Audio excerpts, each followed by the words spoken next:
I want to tell you something, Kenyans. I wish, this is a funeral. I should not be talking these things. But it is important for people of Kenya to understand the status of their country.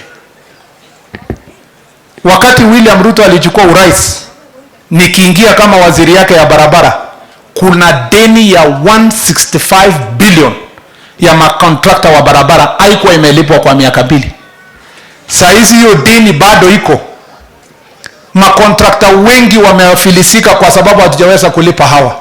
Kwa sababu ya mpango ya hapo awali ya watu ambao hawakuweka mikakati ya kuhakikisha kwamba we live within our means. As your Minister of Roads, we have grappled with the challenge of pending bills for the last 2 years.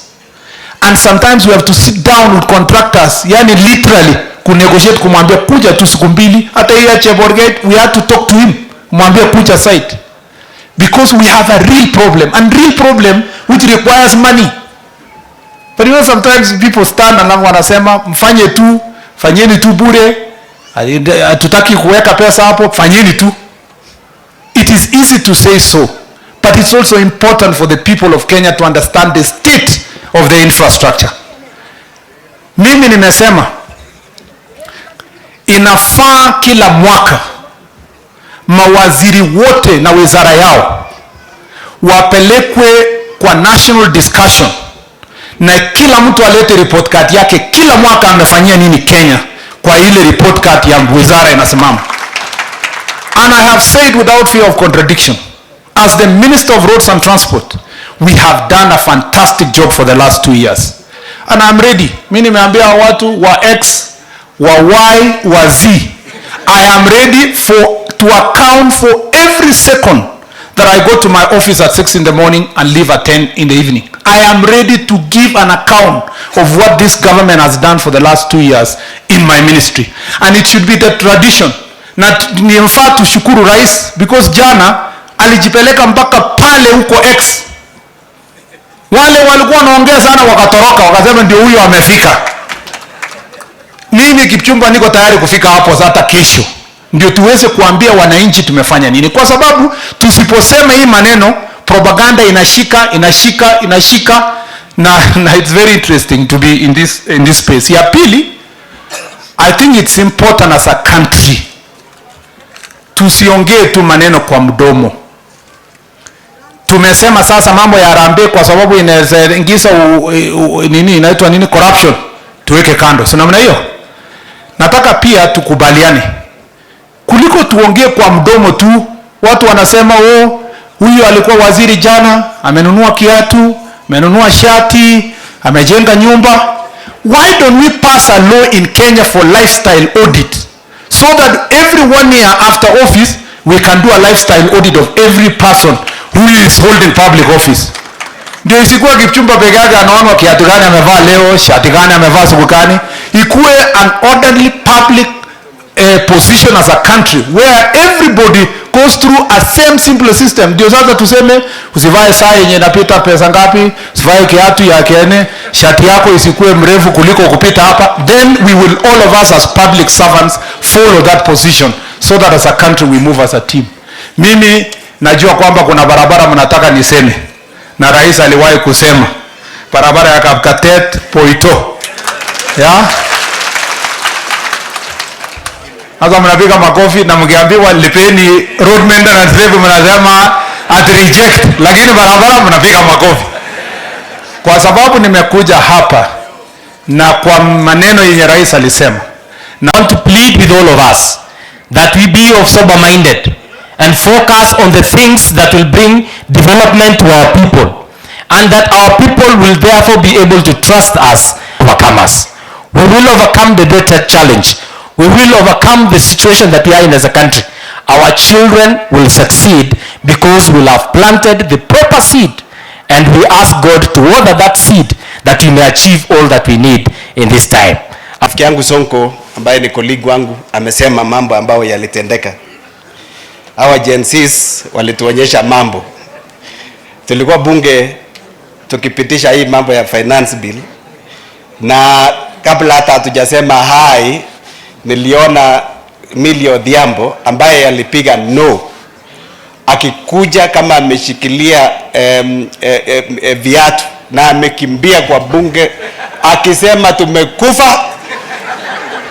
Sasa mimi naambia yeye, wewe umepiga no, kwani si wewe ndio unafaa kuwa unasherekea na wale our Gen Zs unasikia ni faceless, ni tribeless, na hiyo mambo yote, na ni ukweli ni hivyo.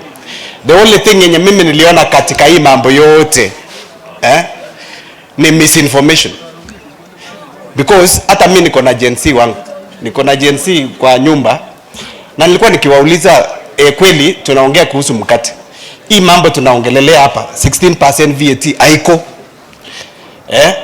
hii maneno ya shamba tunaongelelea haiko kwa hii finance bill, hii mambo ya taxes ya magari yenye watu wanaongelelea huko nje haiko kwa hii finance bill. So there was a lot of misinformation, na imetupea ili tuweze kuafikiana. In fact there was a boy and mimi namkaribishanga bunge through the normal route, lakini siku hiyo nilimpata huko kitchen amepitia fence na anakula chakula ile ya bunge. Yani it was so messy, na it's like a spirit yenye ilikuwa imefika, na ilikuwa spirit ile mbaya, na nashukuru sababu hiyo spirit imetoka.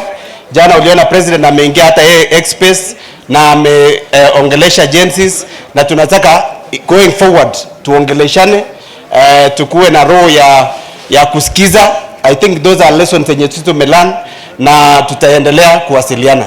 Mimi sina mambo mengi, naendelea kusema pole kwa familia, poleni sana na Mungu awabariki. Thank you so much. Must be a conversation as government on how we are going to streamline governance and allow merit to take precedence, so that these children that are graduating from the university, both in the national government and county government, we streamline our public service board and allow them to do employment on merit and not based on the name of the family that child is coming from. Because a lot of agitation within our country, and that is why, as the chairman of education, I wish to ask TSC that we go back to what we are doing before.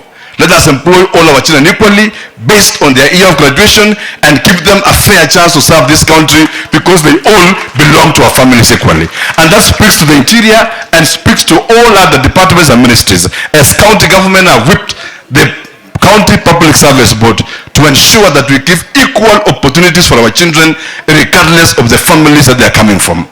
Lastly, to tensions in the nation because of bad governance. And that is why, as the governor of this county, I have instructed that all the county meetings must be done within the departments and within Kericho County, because we have hotels in Kericho County and there is no need to travel far, so that we are able to save and inject discipline to our financial policy. Thank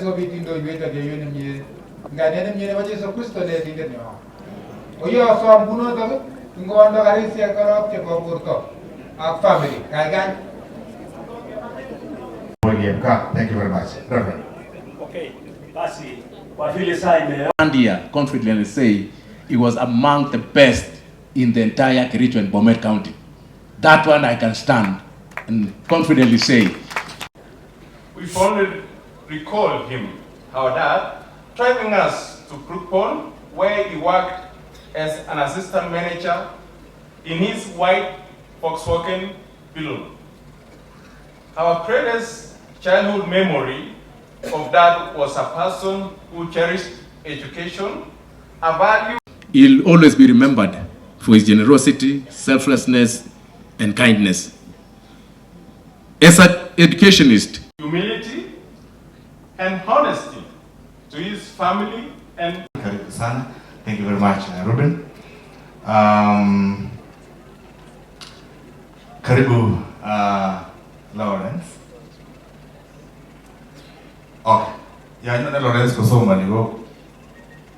At least you are. Us to work hard in every sphere of our lives. Time passed, and that eventually relocated to Nairobi